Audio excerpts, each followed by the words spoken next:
Hello everyone.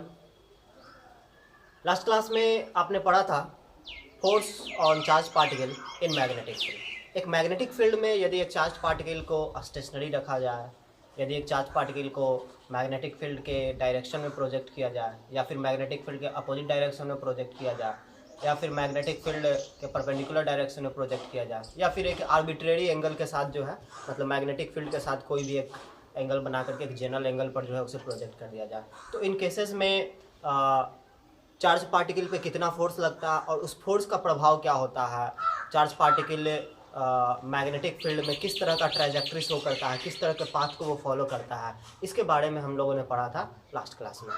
आज के class में हम लोग पढ़ेंगे force on A charge particle in combined electric and magnetic fields. मतलब किसी रीजन में 3 डायमेंशनल स्पेस में जो है इलेक्ट्रिक फील्ड भी हो और मैग्नेटिक फील्ड भी हो, तब उसमें चार्ज पार्टिकल पे कितना फोर्स लगेगा ये हम लोग देखेंगे। ओके, और ये बताने के लिए लॉरेंज ने एक इक्वेशन दिया था, ओके, जिसे हम लोग बोलते हैं लॉरेंज फोर्स। लॉरेंज फोर्स का जो इक्वेशन है ये बहुत ही इंपॉर्टेंट है, क्योंकि ये इसका जो है कंट्रीब्यूशन रहा है, इसका बहुत बड़ा योगदान रहा है इलेक्ट्रोमैग्नेटिक थ्योरी के डेवलपमेंट में। आप लोग जानते हैं कि इससे पहले मैग्नेटिज्म और इलेक्ट्रिसिटी ये दोनों सेपरेट टॉपिक्स थे। इलेक्ट्रिसिटी में जहाँ चार्जेस के बारे में, इलेक्ट्रिक चार्जेस के बारे में पढ़ते थे, इलेक्ट्रिक चार्जेस मतलब फ्रिक्शनल चार्जेस। आप लोगों को याद होगा एक प्लास्टिक रॉड को बिल्ली के खाल से जब रब किया जाता था तो दोनों पे चार्ज जनरेट हो जाते थे। एक ग्लास रॉड को सिल्क क्लॉथ के साथ जब रब किया जाता था तो दोनों पे चार्ज जनरेट हो जाते थे, जिसे हम लोग इलेक्ट्रिक चार्ज कहते थे या फ्रिक्शनल इलेक्ट्रिसिटी कहते थे। इसके बारे में पढ़ा जाता था इलेक्ट्रिसिटी टॉपिक में। और मैग्नेट, जो कि आयरन का एक ओड है, मैग्नेटाइट, Fe3O4 उसका केमिकल फार्मूला होता है।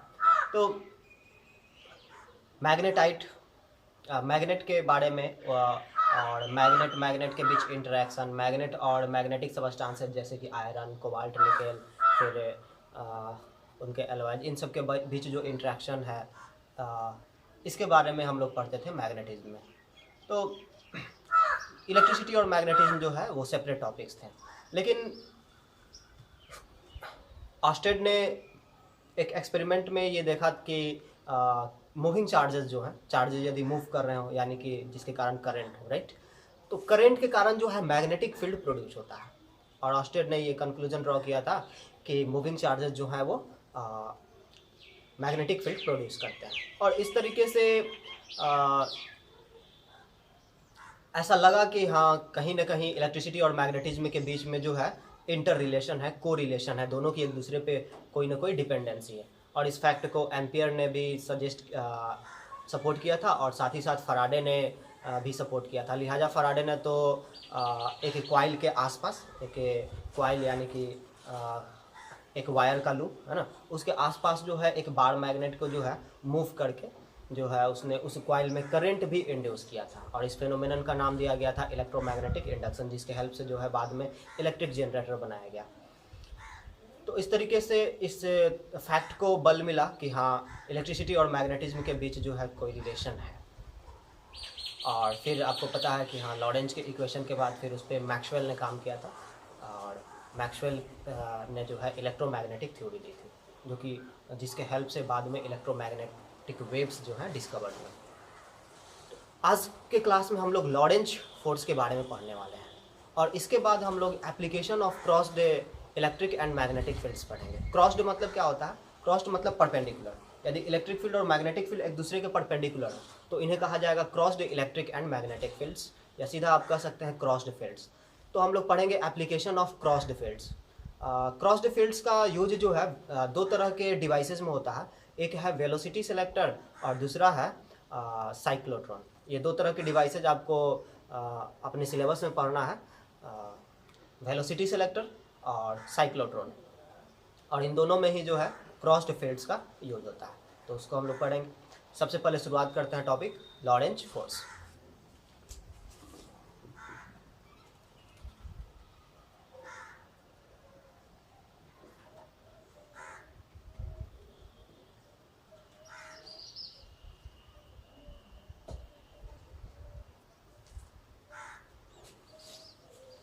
सपोज 3 डायमेंशनल स्पेस में कहीं इलेक्ट्रिक फील्ड और मैग्नेटिक फील्ड दोनों मौजूद है। कहीं पर किसी स्पेस में इलेक्ट्रिक फील्ड और मैग्नेटिक फील्ड दोनों मौजूद है, और यहाँ पर एक चार्ज पार्टिकल रखा हुआ है Q। सपोज इसका पोजीशन वेक्टर है R vector.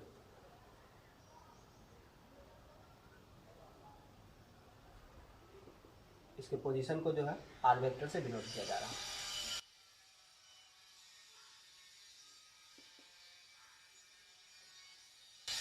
Three dimensional space जहाँ पर इलेक्ट्रिक फील्ड भी है, मैग्नेटिक फील्ड भी है, और उस रीजन में एक चार्ज पार्टिकल रखा हुआ है Q।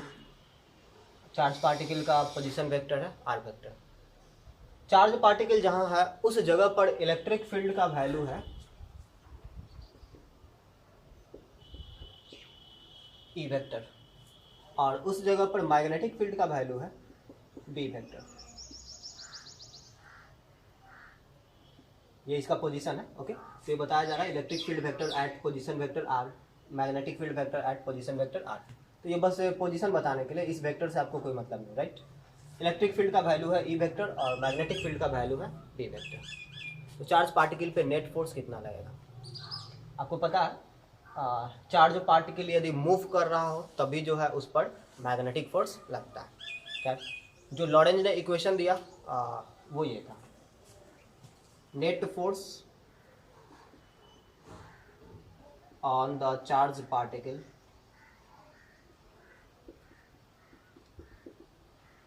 is given by F vector equal to FE vector plus FB vector। FE vector मतलब इलेक्ट्रिक फोर्स और FB vector मतलब मैग्नेटिक फोर्स। इलेक्ट्रिक फोर्स आप लोग पढ़े हुए हैं, QE वेक्टर होता है, और मैग्नेटिक फोर्स कल आप लोगों ने पढ़ा था QV vector cross B vector.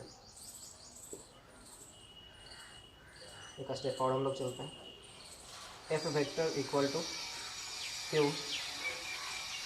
Vector plus V vector cross B vector. इस फोर्स को हम लोग कहते हैं लॉरेंज फोर्स।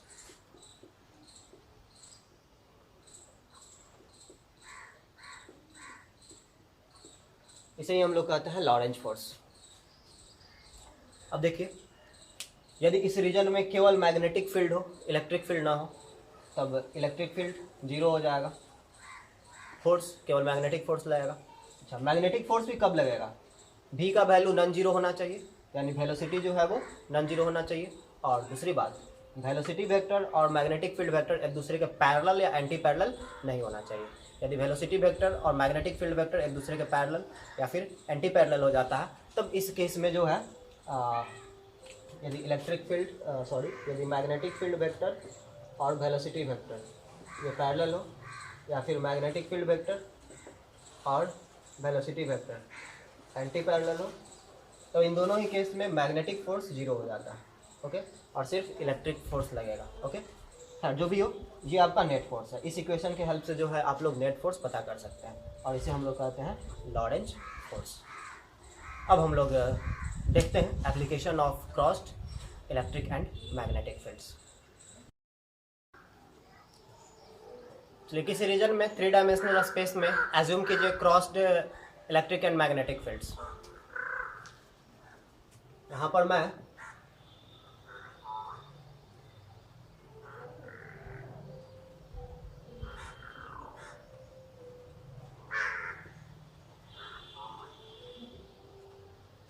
y एक्सिस के अलोंग इलेक्ट्रिक फील्ड एज्यूम करता हूँ, z एक्सिस के अलोंग मैग्नेटिक फील्ड एज्यूम करता हूँ, और मान के चलते हैं कि एक चार्ज पार्टिकल को x एक्सिस के अलोंग v वेलोसिटी के साथ प्रोजेक्ट किया गया है। यहाँ पर एक चार्ज पार्टिकल को v वेलोसिटी के साथ प्रोजेक्ट किया गया,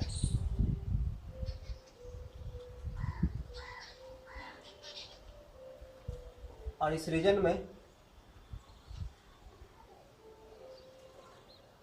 इलेक्ट्रिक फील्ड है y एक्सिस के अलोंग, पॉजिटिव y एक्सिस के अलोंग।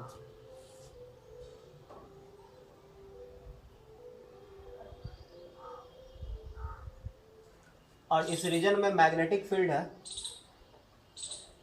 पॉजिटिव जेड एक्सिस के अलोंग, यानी out of plane of paper. Magnetic field बाहर की ओर है और इलेक्ट्रिक फील्ड ऐसे ऊपर की ओर है। तो यहाँ पर इलेक्ट्रिक फील्ड और मैग्नेटिक फील्ड दोनों एक दूसरे के परपेंडिकुलर है। चलिए इस जगह पे सपोज चार्ज पार्टिकल पहुंचा और इस पर जो है फोर्स, कौन कौन सा फोर्स लग रहा, कितना लग रहा, हमें पता करना है नेट फोर्स यानी लॉरेंज फोर्स। तो लॉरेंज फोर्स में दो तरह के फोर्सेज हैं। Lorentz force F vector is equal to Q E vector plus V vector cross D vector, right. F vector equal Q.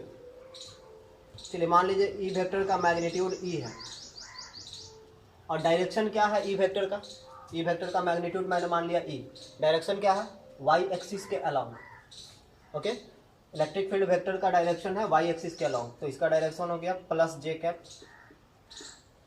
Plus V vector का magnitude मान लीजिए भी, और इसका डायरेक्शन क्या है, इसका डायरेक्शन है I cap, okay, X axis के अलाउंग यानी आई कैप क्रॉस।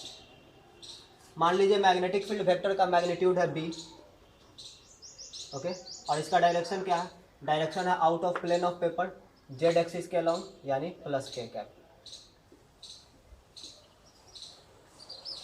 यहाँ से एफ वेक्टर इक्वल मिला Q E J cap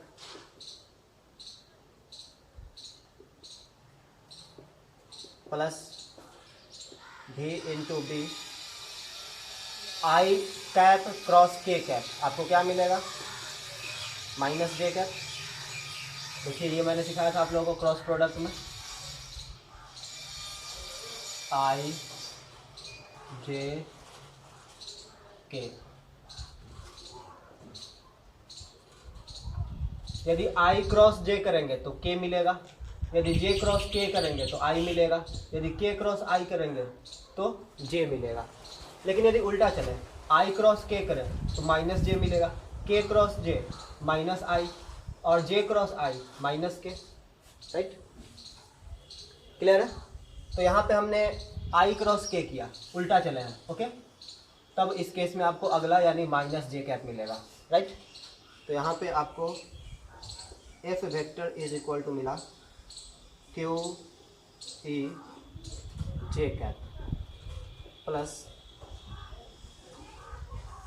Q V B minus J cap. ये इलेक्ट्रिक फोर्स है और ये मैग्नेटिक फोर्स है, ये इलेक्ट्रिक फोर्स है और ये मैग्नेटिक फोर्स है। Net force F vector is equal to electric force जिसका डायरेक्शन है पॉजिटिव वाई एक्सिस की ओर, ओके, और प्लस एफ बी यानी मैग्नेटिक फोर्स जिसका डायरेक्शन है माइनस जे कैप यानी निगेटिव वाई एक्सिस की ओर।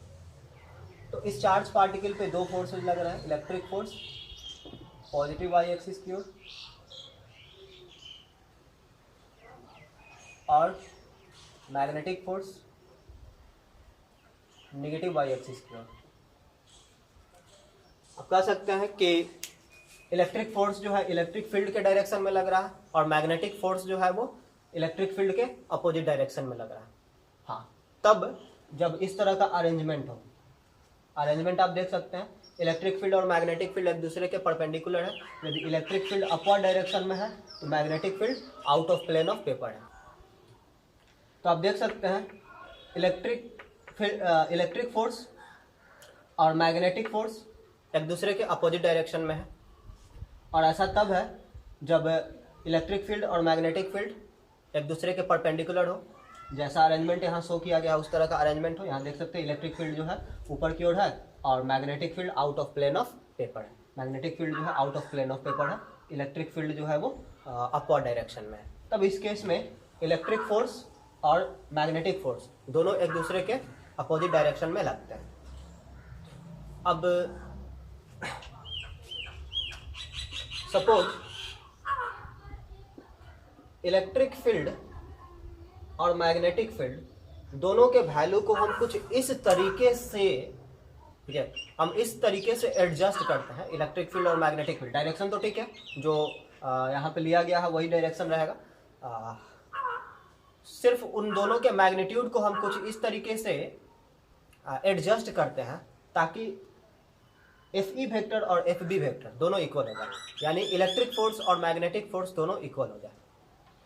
सपोज ऐसा हम कर पाए, electric field vector, electric field के मैग्नीट्यूड को और मैग्नेटिक फील्ड के मैग्नीट्यूड को सपोज हम एडजस्ट करें, किसी को कम किसी को ज़्यादा, इस तरीके से करके जो हम कुछ इस तरीके से एडजस्ट करें ताकि इलेक्ट्रिक फोर्स और मैग्नेटिक फोर्स दोनों इक्वल हो जाए, तब क्या होगा देखिए तो, F E equal F B, दोनों के मैग्नीट्यूड को हमने इक्वल कर दिया। एफ ई के लिए Q E equal to Q V B, Q Q cancel out, E equal to V B implies that V equal to E upon B। क्या मिलता है? V equal to E upon B। ऐसा charge particle, ठीक है, ऐसा charge particle जिसका velocity electric field और magnetic field के मैग्नीट्यूड के रेशियो के इक्वल हो, उस चार्ज पार्टिकल पर नेट फोर्स क्या है? यहाँ देखिए तो एफ ई और एफ बी दोनों इक्वल है, तो नेट फोर्स आपको क्या मिलेगा? दोनों अपोजिट डायरेक्शन में और दोनों इक्वल मिल जाए तो एफ नेट यानी लॉरेंज फोर्स जो है वो आपको क्या मिलेगा? 0 मिलेगा। तो ऐसा चार्ज पार्टिकल जिसका वेलोसिटी जिसका स्पीड, वेलोसिटी का मैग्नीट्यूड यानी स्पीड इलेक्ट्रिक फील्ड और मैग्नेटिक फील्ड के मैग्नीट्यूड के रेशियो के इक्वल, उस चार्ज पार्टिकल पे नेट फोर्स 0 होगा। और वो चार्ज पार्टिकल इस रीजन से जहाँ पे क्रॉस्ड इलेक्ट्रिक और मैग्नेटिक फील्ड्स हैं, उस रीजन से बिना डिफ्लेक्शन के सीधा निकल जाएगा। यदि एक चार्ज पार्टिकल है जिसका स्पीड E अपॉन B के इक्वल है, तो वो चार्ज पार्टिकल इस क्रॉस्ड इलेक्ट्रिक और मैग्नेटिक फील्ड वाले रीजन से सीधा निकल जाएगा बिना डिफ्लेक्शन के, राइट।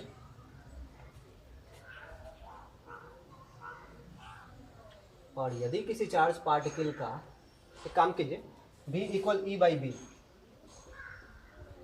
ये जो स्पीड मिला इस स्पीड को आप v नॉट मान लीजिए, ठीक है, सॉरी VREQ मान लीजिए, रिक्वायर्ड वेलोसिटी, ओके। तो रिक्वायर्ड वेलोसिटी जो है, इस वेलोसिटी का चार्ज पार्टिकल जो है, यदि हम इलेक्ट्रिक फील्ड को एडजस्ट करते हैं इस तरीके से ताकि E बाई बी का रेशियो भी रिक्वायर्ड के इक्वल हो। एक एग्जांपल के हेल्प से मैं समझाता हूँ। सपोज हम चाहते हैं कि 200 मीटर पर सेकेंड के स्पीड वाले चार्ज पार्टिकल जो हैं वो बिना डिफ्लेक्शन के इस क्रॉस्ड फील्ड से निकल जाए, बिना डिफ्लेक्शन, ओके। तो इसके लिए यदि हम इलेक्ट्रिक फील्ड का मैग्नीट्यूड 1000 न्यूटन पर कूलम रखते हैं, तब मैग्नेटिक फील्ड का मैग्नीट्यूड जो है वो होना चाहिए 5 टेस्ला। इन दोनों का रेशियो कितना होगा? 1000 अपॉन 5, 200। तो यदि हम इलेक्ट्रिक फील्ड और मैग्नेटिक फील्ड को इस तरीके से एडजस्ट करें, इलेक्ट्रिक फील्ड का मैग्नीट्यूड 1000 न्यूटन पर कूलम और मैग्नेटिक फील्ड का मैग्नीट्यूड 5 टेस्ला, तो इन दोनों का रेशियो मिलेगा 200 मीटर पर सेकेंड। और इस केस में 200 मीटर पर सेकेंड का स्पीड वाला जो चार्ज पार्टिकल होगा वो इस क्रॉस्ड फील्ड से बिना डिफ्लेक्शन के सीधा निकल जाएगा। तो यदि हमारे लिए रिक्वायर्ड वेलोसिटी, रिक्वायर्ड स्पीड इतना हो तो हमें इलेक्ट्रिक फील्ड और मैग्नेटिक फील्ड को इस तरीके से एडजस्ट करना होगा। ज़रूरी नहीं कि आप ये 1000 और ये 5 लें, आप ऐसा भी कर सकते थे, इसे 200 न्यूटन पर कूलम लिए और ये जो है 1 टेस्ला लिए, ऐसा भी कर सकते हैं, ओके। तो रिक्वायर्ड वेलोसिटी के हिसाब से जो है इलेक्ट्रिक फील्ड और मैग्नेटिक फील्ड को आपको एडजस्ट करना है, ओके। अब सपोज यदि किसी चार्ज पार्टिकल का स्पीड रिक्वायर्ड वेलोसिटी से ज़्यादा, रिक्वायर्ड स्पीड से ज़्यादा तब क्या होगा? ओके, तब क्या होगा? तो यहाँ देखिए तो v equal v is greater than v required, यानी v is greater than e upon b, implies that vb is greater than e, implies that qvb is greater than qe, यानी मैग्नेटिक फोर्स जो है वो ज़्यादा हो जाएगा और electric force कम हो जाएगा। तो ऐसे चार्ज्ड पार्टिकल जिनका स्पीड रिक्वायर्ड स्पीड से ज़्यादा हो उन पर मैग्नेटिक फोर्स ज़्यादा लगेगा। तो वैसे चार्ज पार्टिकल यहाँ से किधर डिफ्लेक्ट होंगे? इलेक्ट्रिक फील्ड के अपोजिट डायरेक्शन में। ऐसे चार्ज पार्टिकल जिनका स्पीड रिक्वायर्ड स्पीड से यानी कि E अपॉन बी से ज़्यादा हो, राइट, इसे मैं भी रिक्वायर्ड मान लेता हूँ। ऐसे चार्ज पार्टिकल जिनका स्पीड रिक्वायर्ड स्पीड से ज़्यादा हो उन पर मैग्नेटिक फोर्स ज़्यादा है, ओके, और इस कारण से वो चार्ज पार्टिकल जो है वो इलेक्ट्रिक फील्ड के अपोजिट डायरेक्शन में डिफ्लेक्ट हो जाएंगे। और ऐसे चार्ज पार्टिकल जिनका स्पीड रिक्वायर्ड स्पीड से कम हो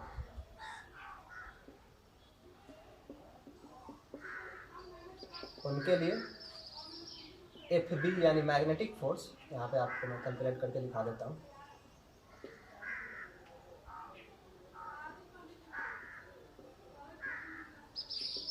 मैग्नेटिक फोर्स जो है वो इलेक्ट्रिक फोर्स से कम हो जाएगा।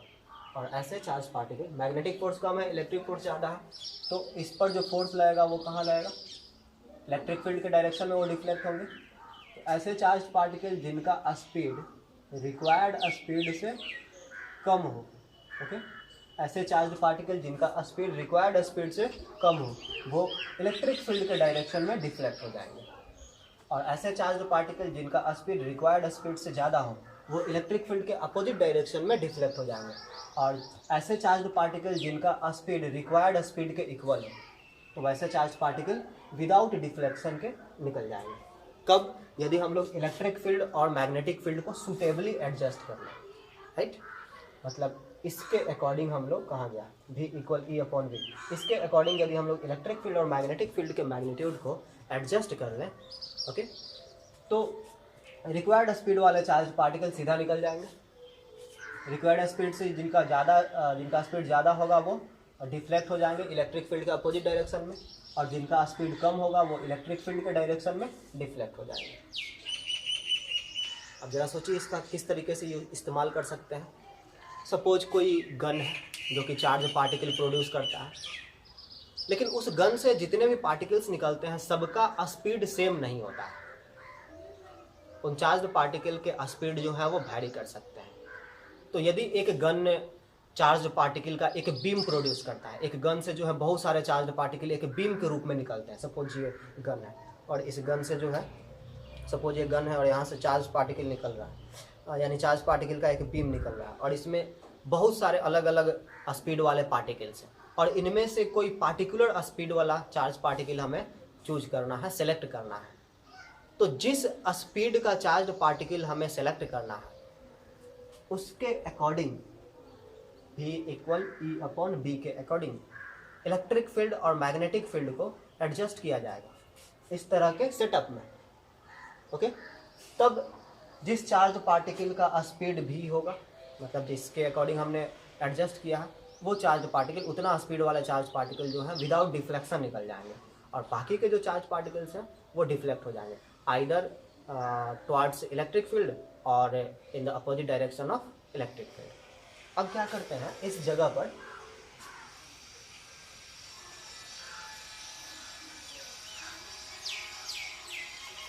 एक नैरो बीम यूज किया जाए, एक नैरो स्लिट यूज किया जाएगा, ओके।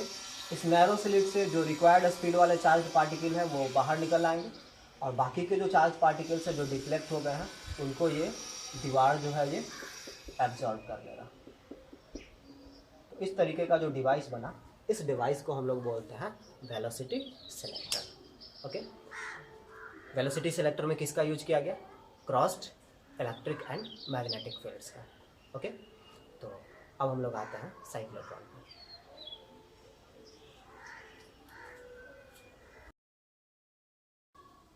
साइक्लोट्रॉन एक चार्ज एक्सेलरेटर है।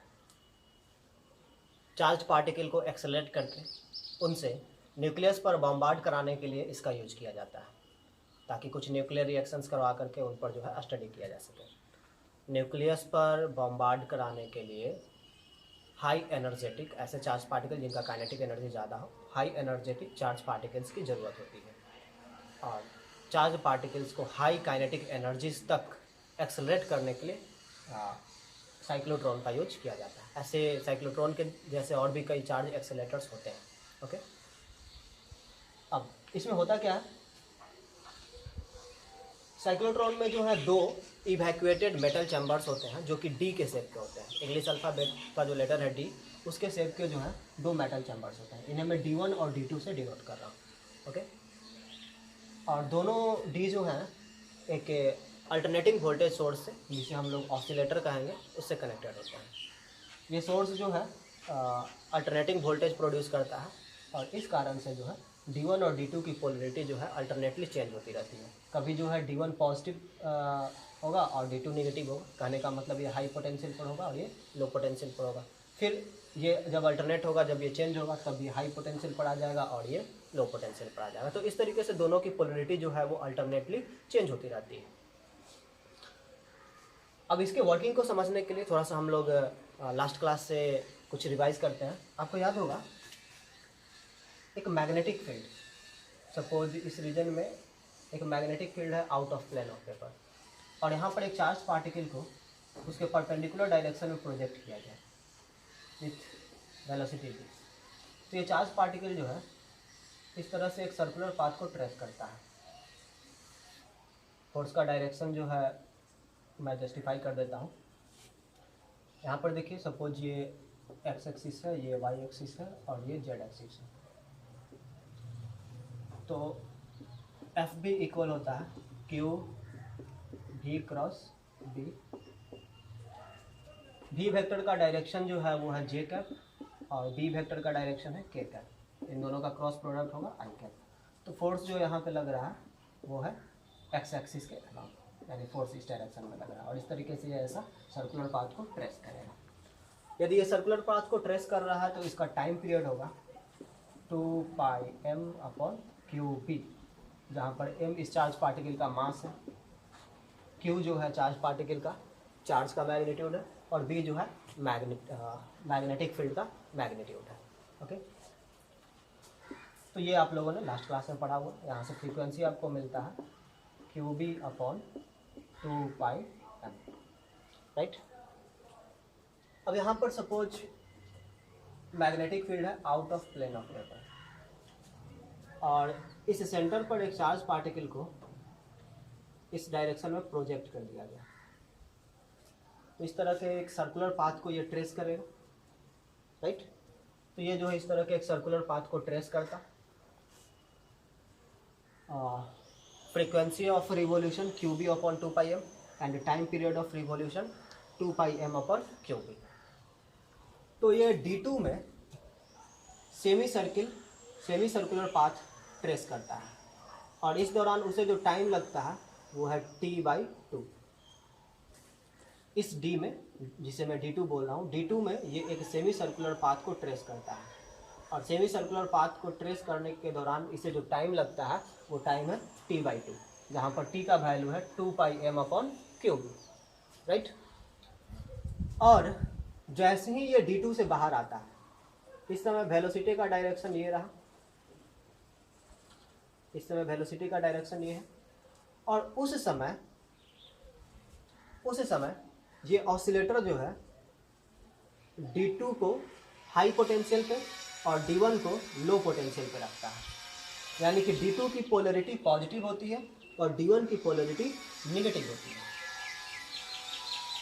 तो इस कारण से दोनों D2 और D1 के बीच जो गैप है, उस गैप में एक इलेक्ट्रिक फील्ड होता है।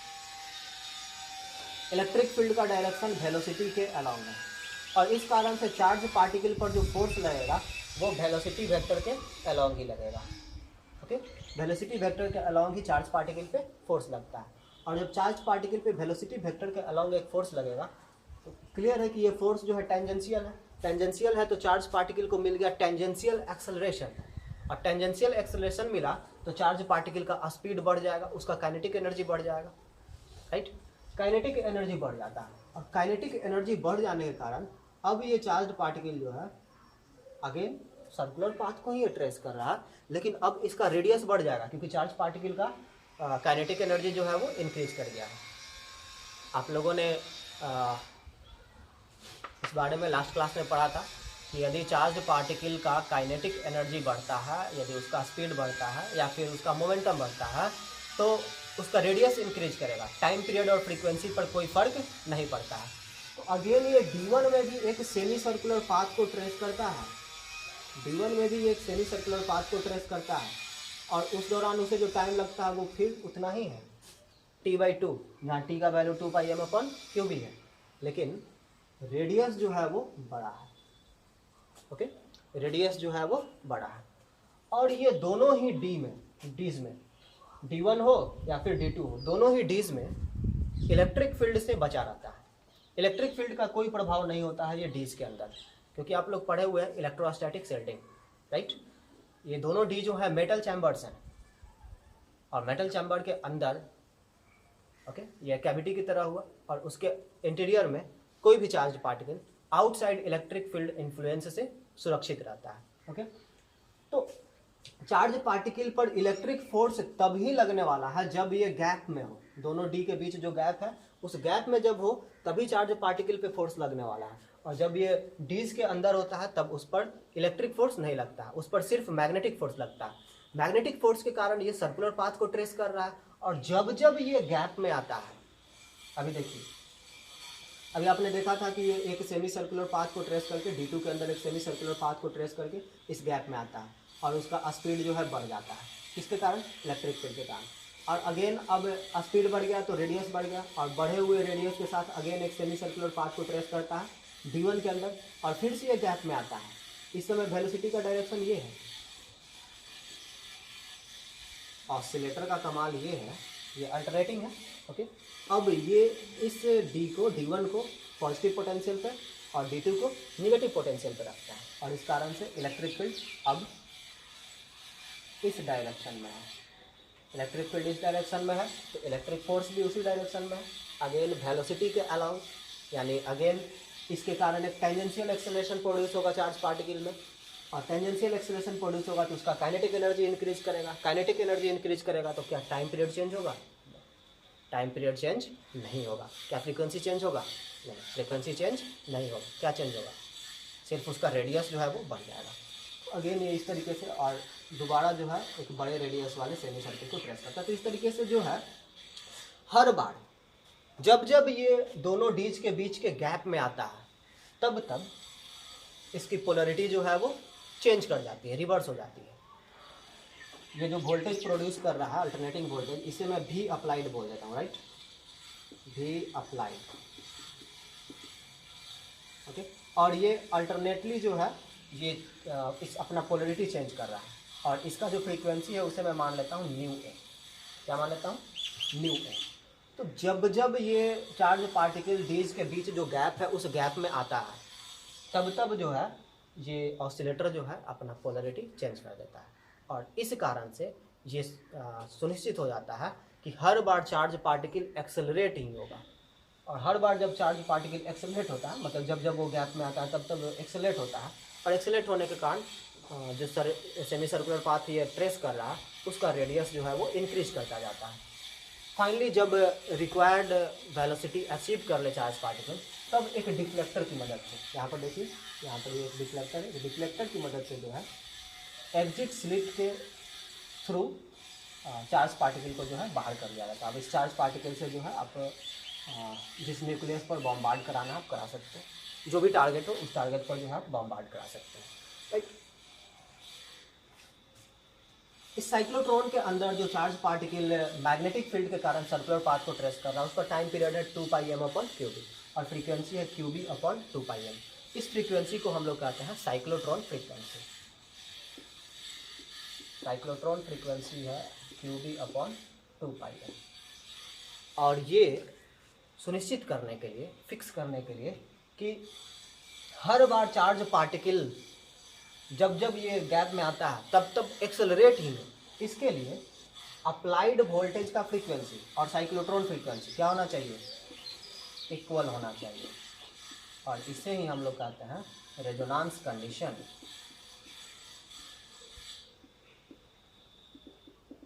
इसे हम लोग कहते हैं रेजोनेंस कंडीशन या रेजोनेंट कंडीशन। ओके,